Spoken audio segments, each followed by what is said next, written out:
My name is Tameka Holloway. I'm 34 years old. And this is the story of how I lost everything, my marriage, my name, my peace, and how I rebuilt it piece by piece, until the day the man who betrayed me stood frozen in front of our son, with nothing left to say. It was a chilly Tuesday morning in March when I found out I was pregnant. I still remember the way my fingers trembled holding the test, the sunlight cutting across the floor tiles in the bathroom, the sharp scent of lavender soap clinging to the air. My knees gave out and I sank to the floor, overwhelmed. Not with fear, but with something I hadn't felt in years, pure joy. After 2 years of hormone injections, ultrasounds, and tearful nights where I buried my face into a pillow so Thomas wouldn't hear, those 2 pink lines felt like the answer to a desperate prayer. I had it all planned. A little note next to his plate that read, "We're going to need one more chair at the table." I even started cooking his favorite, baked chicken pasta. But none of that happened. Because when I walked through our front door that afternoon, I didn't find my husband waiting with a kiss. I found a family tribunal. The house was too quiet. I should have known something was wrong right away. The kind of quiet that doesn't feel empty, it feels staged. Like something was about to happen. And then I stepped into the living room. They were all there. Nancy, my mother-in-law, cold and regal like she ran the country. Thomas's sisters, Audrey and Sophia, perched like vultures. And Ethan, Thomas's younger brother, smirking with a look I had come to dread. And Thomas? Standing dead center, like a soldier about to deliver orders. He was holding a piece of paper. A folded sheet with bold black letters peeking out from the top. I could make out 2 words, DNA results. "What is this?" I asked, my voice barely above a whisper. Nancy's tone sliced through the silence. "Well, look who finally came home.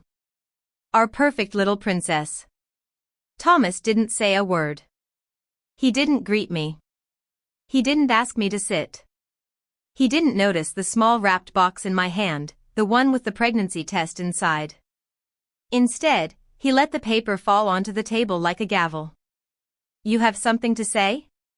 His voice was as cold as the wind that howled outside. "What is this?" I asked again. "What? DNA test?" Ethan leaned back on the couch, one leg lazily tossed over the other. "Let's not play dumb, Tameka. That baby you're carrying? It's mine." My jaw dropped. I stared at him like he'd grown another head. "What?" "You heard him," Audrey snapped. "We all did."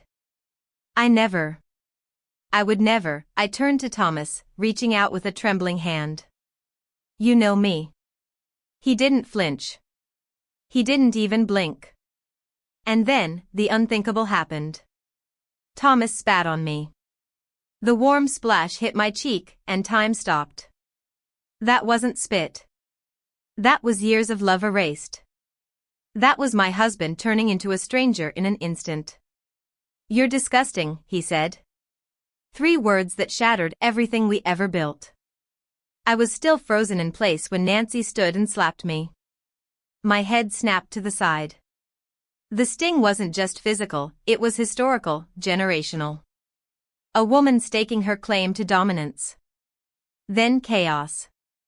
Audrey and Sophia lunged at me like women possessed, grabbing my hair, dragging me toward the door. I screamed for Thomas. I begged. Neighbors peeked from behind their curtains. A phone was held up. Maybe someone was recording. But none of it mattered. Thomas didn't move. Didn't speak. Didn't help. And in that moment, I realized the truth. I had never married a man. I had married a legacy. A dynasty. And in that dynasty, I was disposable. They pushed me out onto the porch. The wrapped box fell from my hand, splashing into a puddle. The pregnancy test shattered inside. I looked down and whispered, "I'm sorry," not even sure who I was talking to, my unborn child? Myself? God? I walked away. Shoes soaked. Heart hollow. Soul broken. That was the last day I lived as Tameka Holloway. When you walk away from everything you thought was your life, there's a strange stillness that follows you. Not peace. Not clarity. Just a numbness. Like someone turned down the volume on the world. I took the bus. No luggage. No plan. Just my purse, a few dollars, and the crumpled remains of the gift box still clutched in my hand. I didn't even know where I was going. I just needed to go. Somewhere. Anywhere that wasn't the house where I was spat on. The house where they dragged me like an animal. The house where I lost everything. That night, I slept at a roadside motel in Madison under a fake name, Kendra Brooks. It was the first time I'd used a name that wasn't mine. But that's what you do when you don't recognize yourself anymore. You become someone else. The next morning, I walked into a small clinic and asked for help. Told the nurse behind the counter I was newly pregnant and needed prenatal care. She didn't ask questions. Just handed me a clipboard. That clipboard saved me. In the weeks that followed, I moved into a women's shelter in Portland, Oregon. It was far. That was the point. Far from Thomas. Far from Nancy.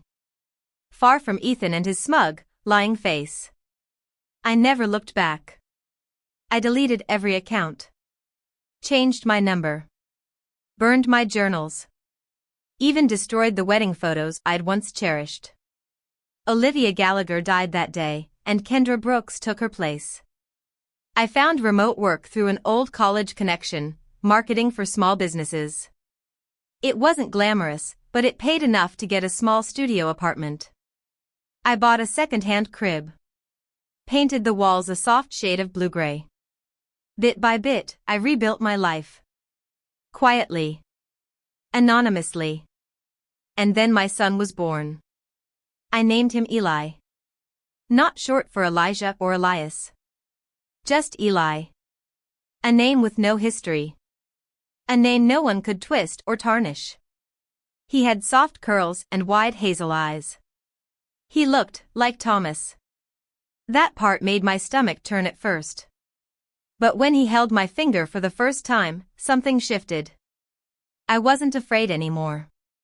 I had survived. And this boy? He was mine. Mine alone. I never told anyone the full story. Not even Marissa, my college roommate, the only person who knew I was alive. She let me cry when I needed to. Watched Eli when I had back-to-back meetings. But she never pressed. That kind of loyalty doesn't come often. And when it does, you hold on to it. 2 years passed. 2 quiet, healing years.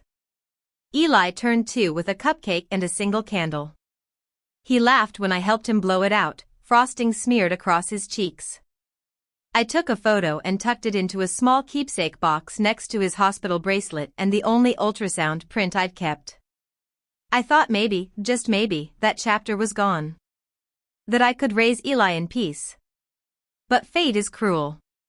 One spring afternoon, as I picked Eli up from daycare, one of the staff handed me a party photo. A group of kids at a birthday table, faces glowing with joy. But it wasn't the children I noticed.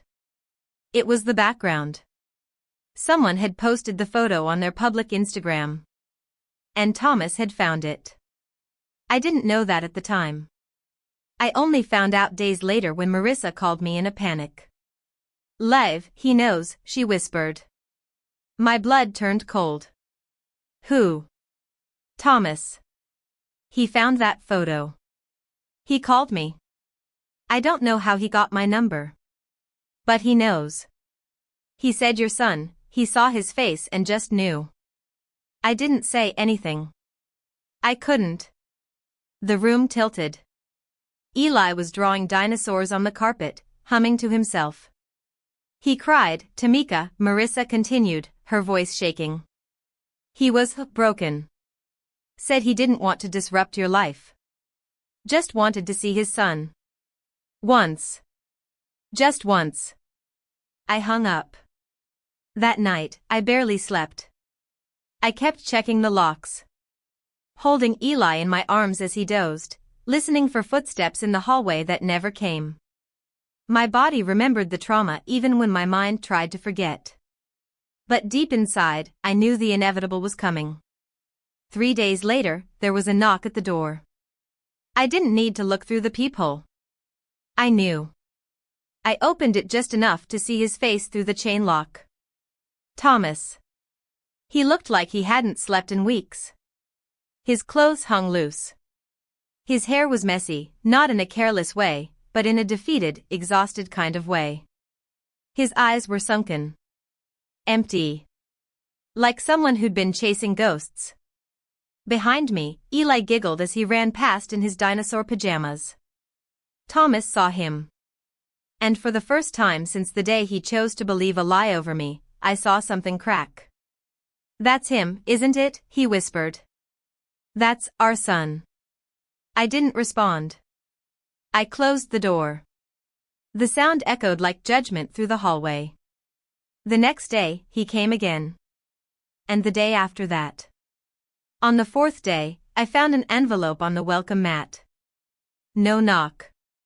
No message. Just the envelope. Inside, a letter.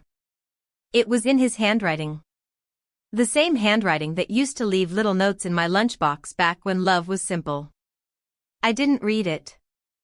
I left it on the shelf near the cactus and let the sun bleach it to dust. I wasn't ready. I didn't know if I ever would be.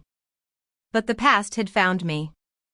And now I had to decide, not if I would forgive, but what justice would look like. The next week passed like walking through a dream you don't want to admit is real. Thomas didn't leave. He didn't yell. He didn't beg. He simply stood there on the sidewalk every evening at the same time, just out of reach, just within sight. He never knocked again. He didn't force a confrontation. He simply stood, watching quietly, eyes searching mine for a sign I couldn't give. I kept Eli's routine normal, school, dinner, bedtime stories.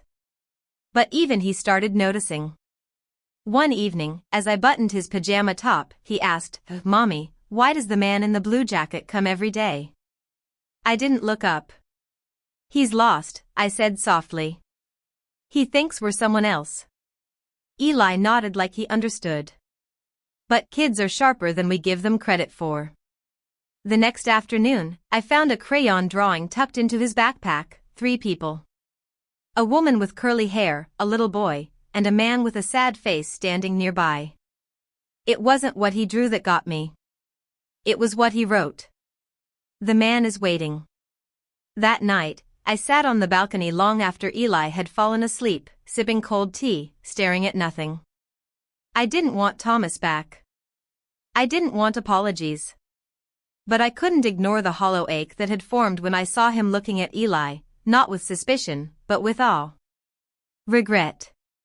The kind of pain you feel when you realize you destroyed something sacred and can never repair it. The next morning, I folded a sheet of paper and slipped it into the building's mailbox. It was addressed only to Thomas Holloway. Inside, I had written, "You will be allowed to see Eli once a year. On his birthday. 2 hours. Supervised. No apologies. No discussion of the past. Break this rule, and it's over." 3 days later, a reply arrived in the same mailbox. "I agree. Thank you." I didn't expect anything else. I thought that would be the end of it.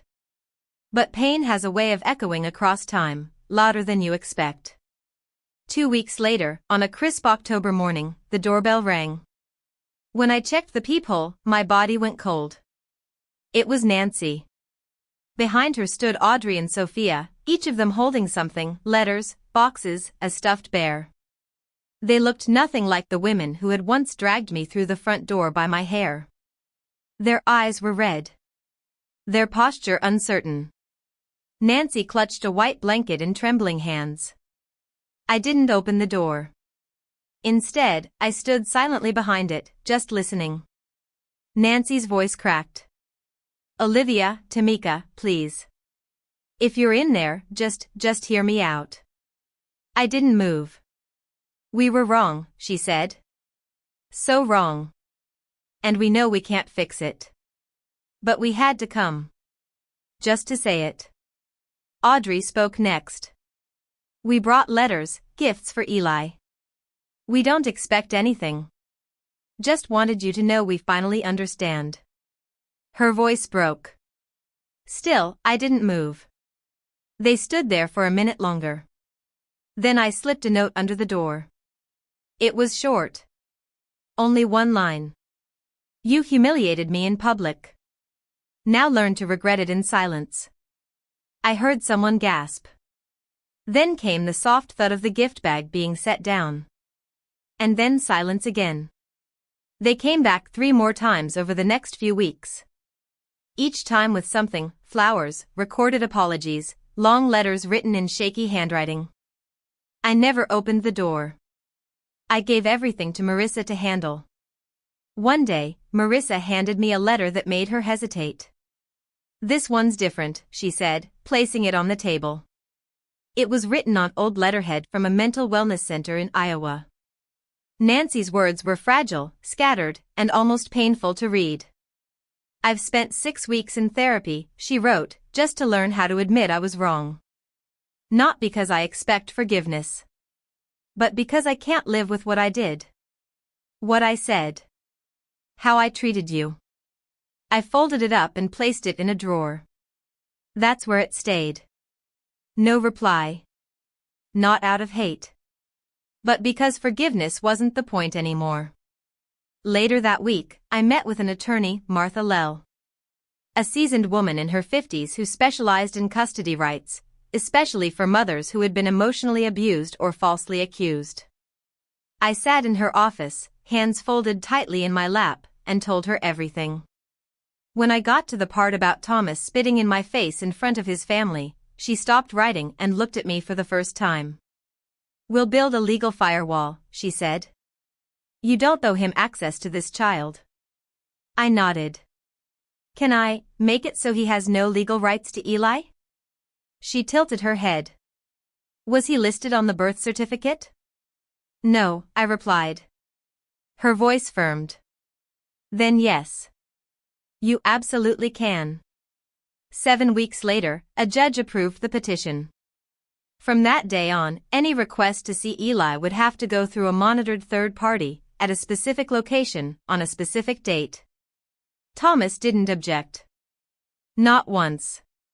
His lawyer delivered a single email, the subject line simple. I understand.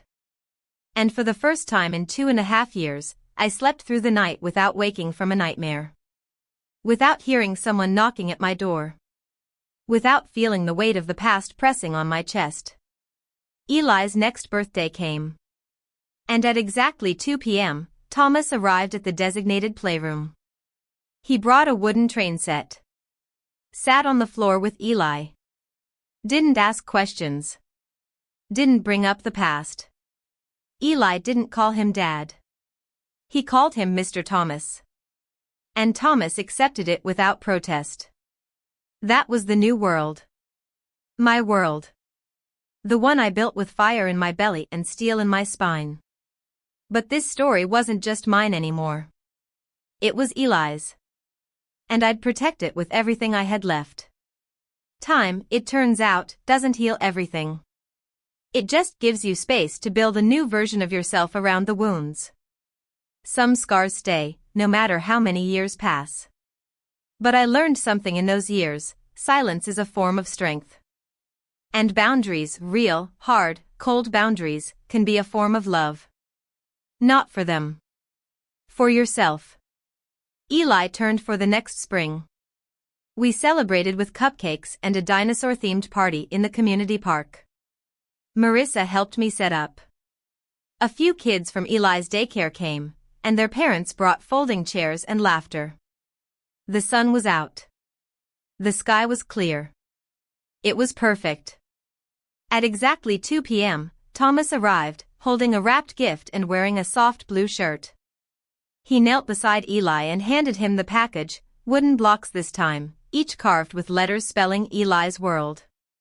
He said nothing about the past, just listened as Eli told him all about his favorite dinosaur, the T-Rex, and how he wanted to be a scientist one day. After an hour, Thomas asked quietly, "Does he ever ask about me?" I didn't lie. "No," I said. "He has a full life." Thomas nodded, the corners of his mouth pulling into a faint smile, sad and understanding all at once. "Good," he said. "That's all I want for him." He left 5 minutes before the 2-hour mark. Never stayed a second past. Never tried to overstep.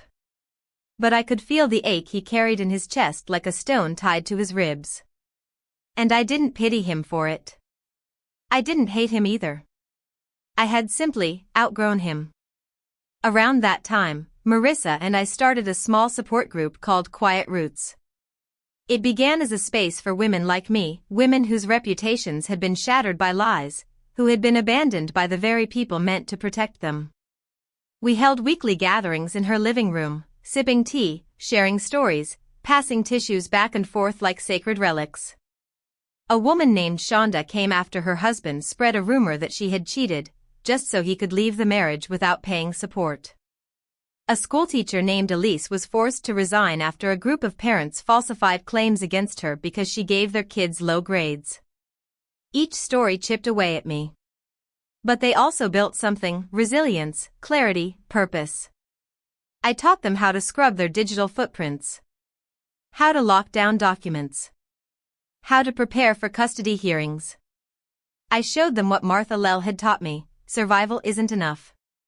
You rebuild stronger. Soon our group outgrew Marissa's apartment. We moved to a library basement, then to a donated room in a community center.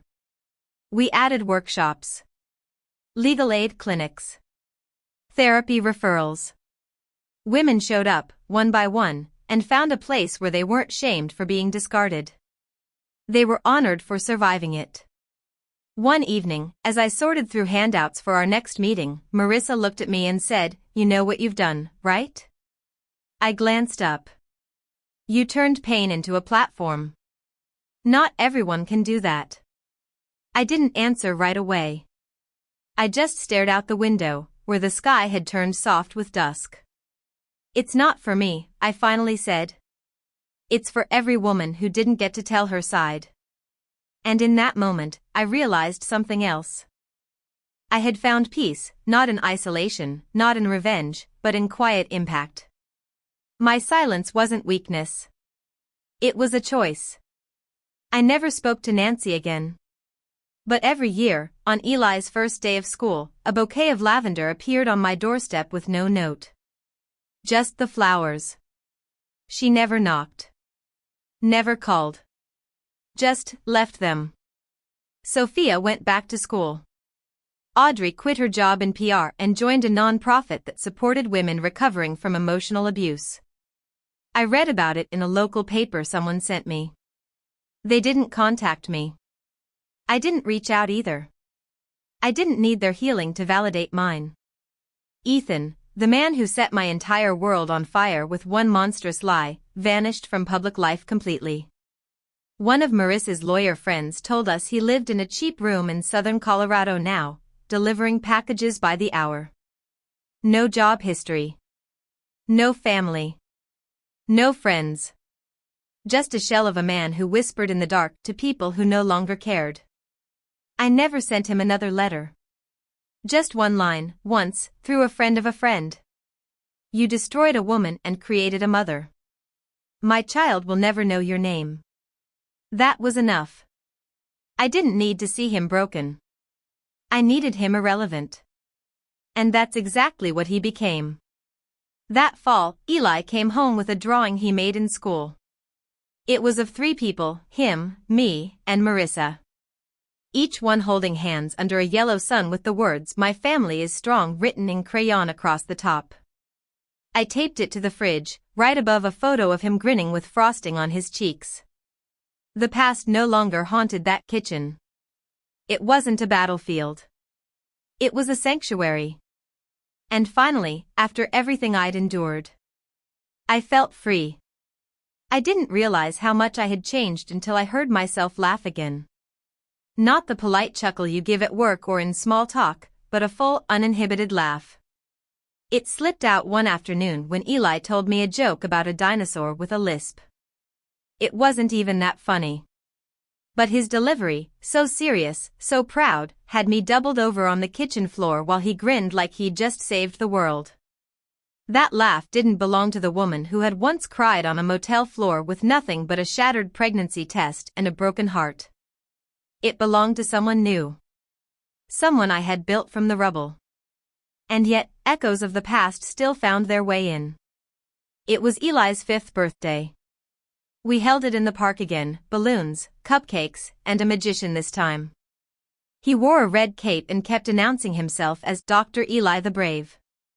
He spent the whole afternoon pretending to fly. And for 2 hours, Thomas sat cross-legged in the grass, watching him like he was witnessing a miracle he didn't deserve. When it was time to leave, Thomas stood slowly. He placed a hand on his heart and nodded toward me. No words. No tears. Just that silent gesture of acknowledgement. Later that evening, after Eli had fallen asleep surrounded by birthday cards and a half-deflated balloon, I stepped out onto the balcony. A gentle breeze tugged at my robe. I sat with my tea, staring at the horizon, when I heard it. Crying. Not from inside. From the hallway. I knew the sound. I didn't move, just listened. A few minutes later, a folded piece of paper slid under my door. I stared at it for a long time before picking it up. I didn't open it right away. When I finally did, it was Thomas's handwriting. I believed you, but it was too late. I let them destroy the woman I should have protected. I let our child grow up as a stranger. I don't want forgiveness. I want you to know. I remember. Every second. And I live with it. I folded the letter and placed it in a box of memories I rarely touched. The box that held Eli's first drawing, the shredded remains of that pregnancy gift, and a photo from our wedding I had kept, not because of love, but because it reminded me of what I survived. Some days, I felt anger. Other days, just emptiness. But mostly, I felt nothing for Thomas now. And that was the clearest sign of healing. Weeks passed. Then, something unexpected happened. I was contacted by a journalist named Rachel in Portland who had heard about Quiet Roots. She wanted to feature our group in a local magazine, a story about women turning pain into power. At first, I said no. I didn't want to be visible. Didn't want to become a headline. But after our meeting, I reconsidered. This wasn't about me. It was about the hundreds of women who came through our doors. The ones who had been called liars. Homewreckers. Sluts. Crazies. The ones who had suffered in silence because their pain wasn't convenient for the people around them. The article came out a month later with the title, Rooted in Strength, the Quiet Rebellion of Women Who Refused to Disappear. It was raw, honest, and unflinching. I used a pseudonym, Kendra B., but the photo of Eli and me walking hand in hand under a canopy of trees was unmistakably us. 2 weeks after it published, I received a letter in the mail. Handwritten. No return address. Inside was a single line. You turned ashes into something beautiful. Thank you. It wasn't signed. But I knew who had written it. Nancy. That would be the last time I heard from her. From then on, the lavender bouquets stopped coming. The letters ceased. The apologies finally came to rest. And it was better that way. Peace doesn't always arrive with a bow. Sometimes it comes as a quiet absence. One night, as I was tucking Eli into bed, he looked up at me with those hazel eyes and asked, "Mom, why don't I see Mr. Thomas more?" I took a breath.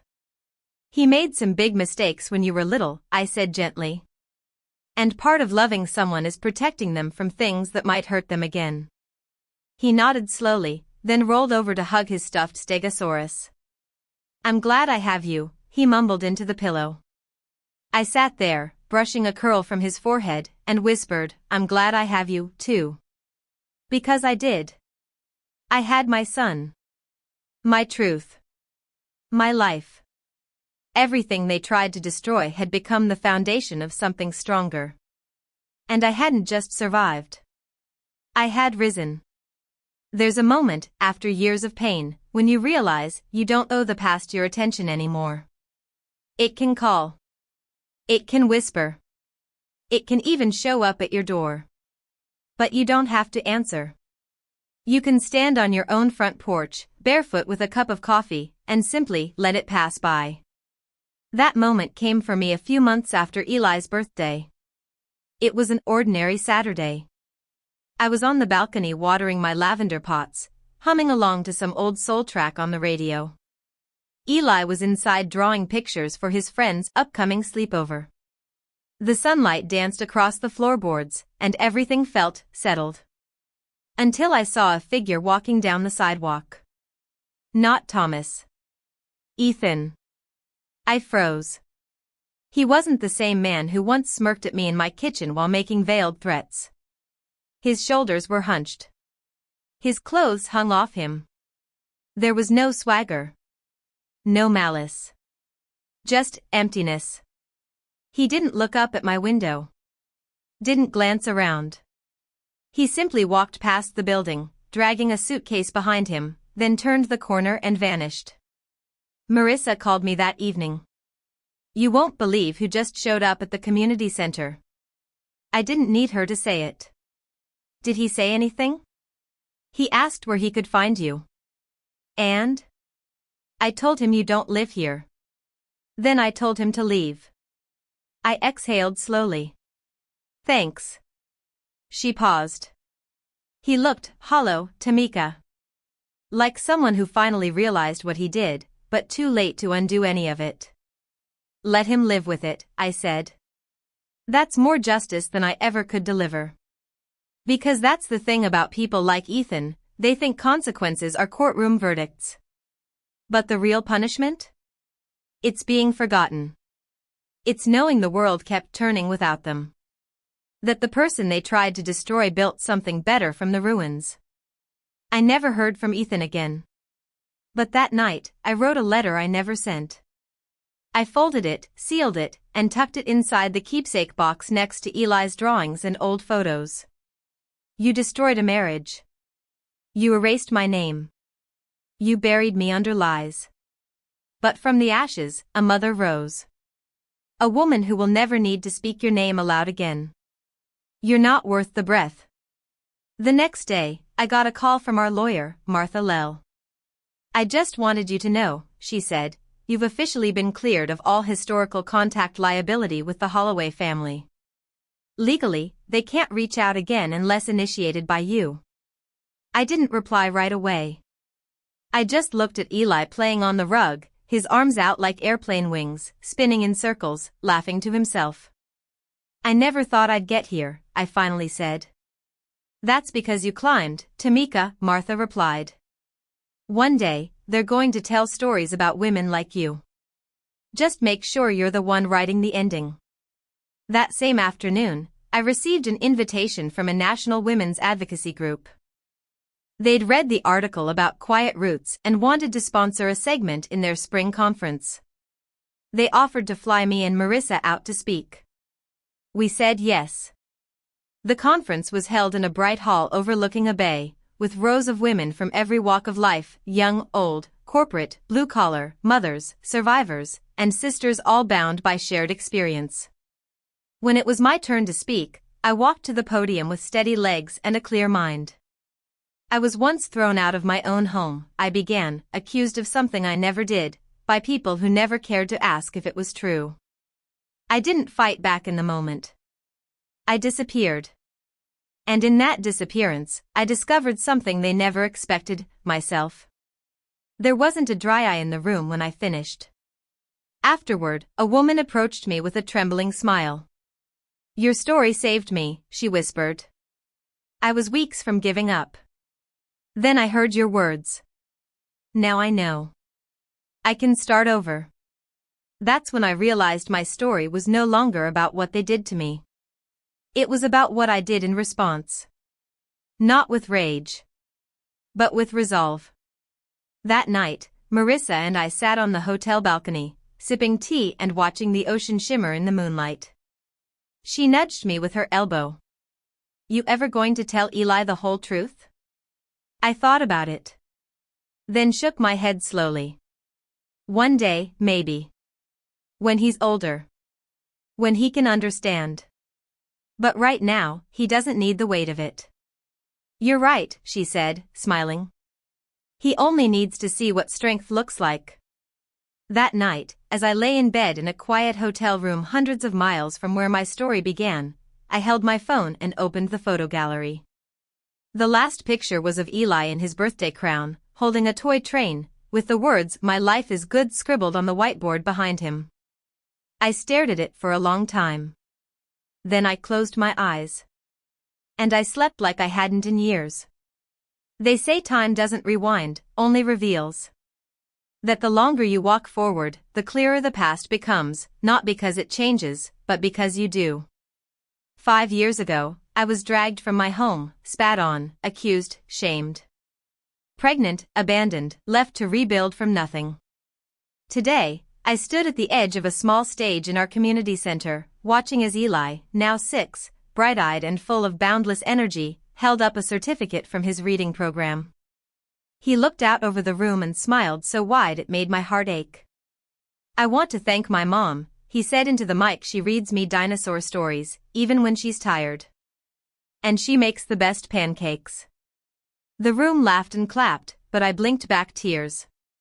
Because he had no idea what it meant for him to stand on a stage with pride, unbroken, untouched by the lies that nearly took everything from me. After the event, Thomas waited in the designated visitation space. As agreed, exactly once a year. Always on time. Never pushing boundaries. He knelt beside Eli and handed him a model train, carefully wrapped. Eli accepted it with polite curiosity, then returned to playing on the carpet. Thomas turned to me, his voice soft. I read the article. The one about quiet roots. I nodded. It wasn't written for you. I know. But it still changed me. He paused, then added, you were right to disappear. I see that now. His eyes drifted toward Eli. He's everything I could have asked for. And nothing I deserve. For the first time, I didn't feel tension in my chest. I didn't feel the urge to scream or cry or demand answers. I just stood there, still, calm, whole. I'm not angry anymore, I said. But I don't forgive you. Not because I can't, but because I don't need to. He nodded. That's fair. When the 2-hour window ended, Thomas stood, placed a gentle kiss on Eli's head, and whispered, Happy birthday, little man. Eli waved without looking. Bye, Mr. Thomas. And just like that, he was gone again. Back into the world that moved on without him.